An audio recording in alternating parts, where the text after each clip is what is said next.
software concentration in the end. We already talked about this a little bit. It allows us to start stacking the technology on top of each other.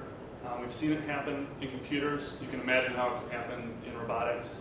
We don't need to say much more about it. I mean, it was a security behavioral program that I slapped together. And you can see at the bottom you get some hardware, directional sound hardware cards, stereoscopic vision, hardware on the bottom. You've got vision software identifying walls and paths and obstacles and humans. Above that, you've got facial recognition once it's seen a human walking around. So one company that's doing the mapping for you, that's doing the path detection and finding things that aren't normal that are walking around, says that's a human, can pass that picture up. Facial recognition software takes over. A different company entirely that focuses on that.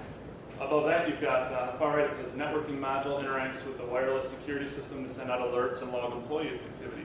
You got another company that can work on that entire top level, sewing all these different pieces together at the bottom underneath there.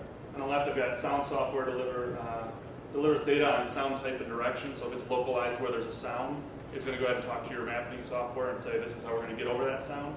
And the high-level behavioral program is, if it's a security robot, then it knows it's supposed to go chase it if need be. So you can see how we stack technology, much in the same way that this is being done in the computer world. So, in closing, the message I'd like everyone to know is that we have all of the components now, today, to do this sort of stuff. It's already out there. We have the intelligence. Obviously, if you talk to the people that are working on individual things out at this conference, so there's a lot of brain power here. If we get together and do this right, we can really start to move things forward. I think it's all here. It's here now. We don't really need to wait any longer. Computers are a great benefit to what we're trying to do.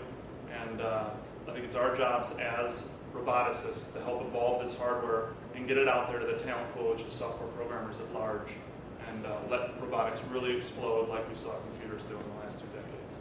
So thank you for listening.